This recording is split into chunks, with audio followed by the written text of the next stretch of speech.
California. So when this country got its independence from the UK in 1971, Qatar was a faraway, hostile, and very, very poor place. As a matter of fact, it was one of the poorest territories of the United Kingdom. And, well, that kind of made a lot of sense. The Qatar Peninsula is a place where temperatures can reach 50 degrees Celsius in summer, it's almost completely covered by desert, and it was certainly one of the most uninhabitable places on Earth. But it didn't stay that way forever, and today Qatar is the richest country on the planet. That's right, the citizens of this tiny nation enjoy a per capita income of more than $125,000, which is almost 3 times the income in France and 5 times that found in Chile.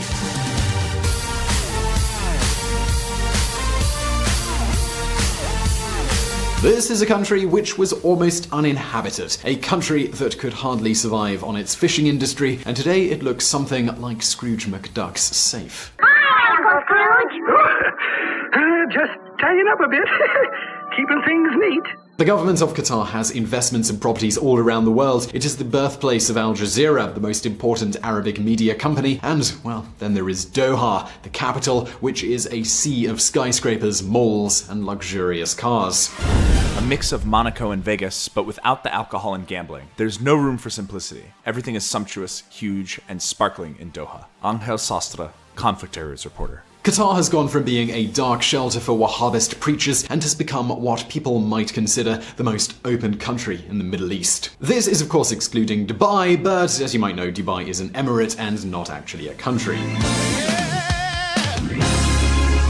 In modern-day Doha, we can find international universities, or the so-called Church City, a complex of Protestant, Orthodox, and Catholic churches, like the Church of Our Lady Rosary.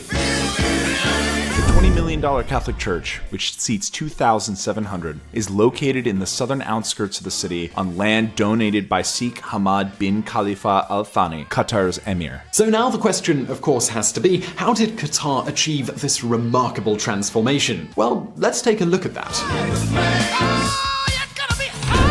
The LNG blessing, liquefied natural gas. In other videos, we've discussed the keys as to why some countries are so rich, but in Qatar's case, it is much simpler, and it can be summarized by 2 things. Oil, and more importantly, natural gas. A massive, massive amount of natural gas. Yep, that really is pretty much it. If you're disappointed, well, just hold on a second, because it's actually quite an interesting story.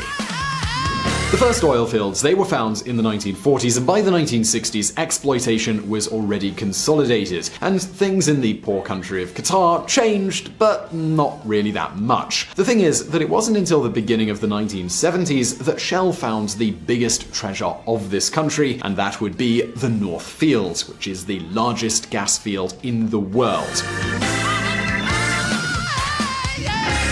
But at that time, well, natural gas, it just wasn't that profitable. You see, at the time, gas could only be transported through gas pipes, and Qatar was far from places where this gas could be used. Even Shell, well, they soon forgot about it. But, well, things, they were really about to change. In 1996, the old emir Hamad bin Khalifa Al Thani, who abdicated in 2013, staged a coup d'etat while his father was in Switzerland. This emir reached power with a clear idea, and that was that the future of Qatar was in gas. They simply had to exploit their huge gas fields. And so, well, he did just that. The new emir decided to invest in an undeveloped and rare technology. This technology, it's liquefaction, which is the ability to carry natural gas in its liquid form so that it could be transported in large ships as if it was oil. In order to do this, the gas needed to cool down and be kept at a temperature of minus 161 degrees Celsius, which is minus 258 degrees Fahrenheit. Now, this is something that is pretty inconvenient to do.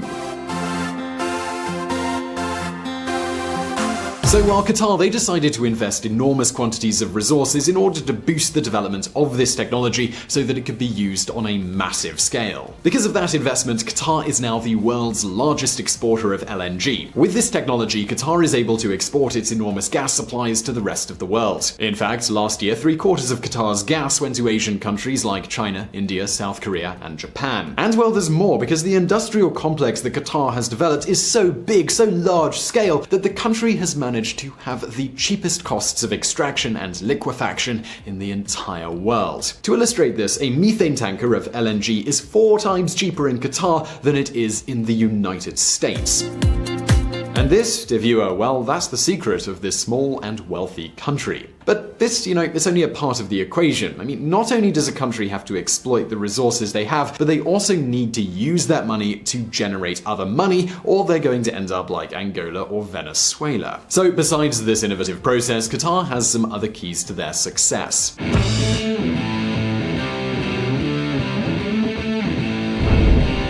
Qatar power. Since Hamad bin Khalifa Al Thani reached power in 1995, they have changed significantly. In his 18 years leading the country, Qatar's population it's multiplied by 5, while at the same time it's become the richest country on earth. So the old Emir, he's got plenty of reasons to feel proud of himself. But let's move on from this, because Qatar, it started to generate a lot of economic resources, and the question now is, well, what are they doing with this money? Well, despite what it may look like, they've actually mostly invested it both nationally and internationally. Qatar, they've created the Qatar Investment Authority, which is a huge fund to invest money all around the world. It is known as Qatar's power because they have in their hands more than $330 billion. And when you consider that the population of Qatar is less than 3 million people, but of those 3 million people, only 300,000 are Qatari citizens, well, you can do the math. This fund, it has made significant real estate investments all over the world.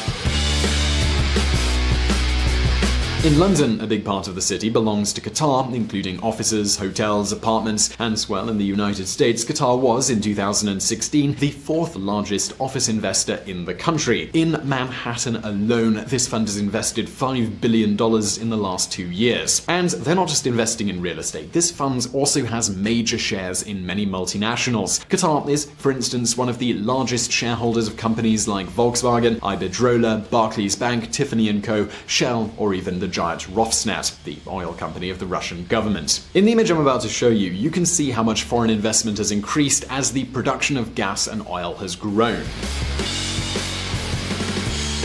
And it's not just international investment here. They're also investing lots of resources inside the country. Tens of billions has been spent on highways, ports, airports, research centers, financial centers, etc., etc. And so you might be asking now, well, what's the goal of all of this? Well, that is to be able to, in the future, replace the income they get from oil and gas with income from all of these investments. But you know what? The moment when the gas business runs out is still too far away to really be a problem.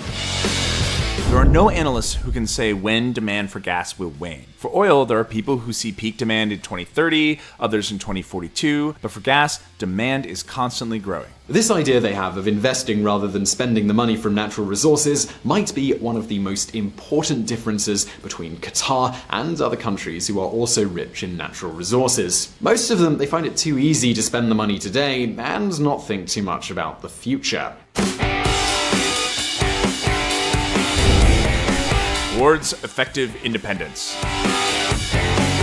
When Hamad bin Khalifa Al Thani reached power, he also had another thing in mind. Qatar, it had to gain international influence. You see, for years Qatar was controlled de facto by Saudi Arabia, and the new emir just couldn't forget about Iraq's invasion of Kuwait. If Qatar wanted to survive, they needed to claim their identity and gain international influence. Otherwise, any conflict with Riyadh could compromise the independence of the country. Besides, well, natural gas, it could pay the bills now.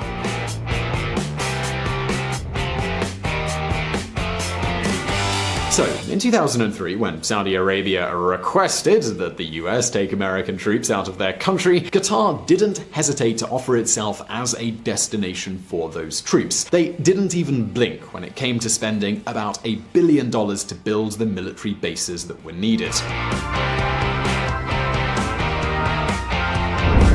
The sprawling base 20 miles southwest of the Qatari capital of Doha is home to some 11,000 US military personnel. Indeed, it could be said that Qatar has taken out a very comprehensive insurance policy. And, well, then we have the founding of Al Jazeera. This has the objective of obtaining global influence, and, well, they succeeded, and this is something we actually covered in a previous video that you should definitely check out. They also developed a foreign policy driving towards international influence.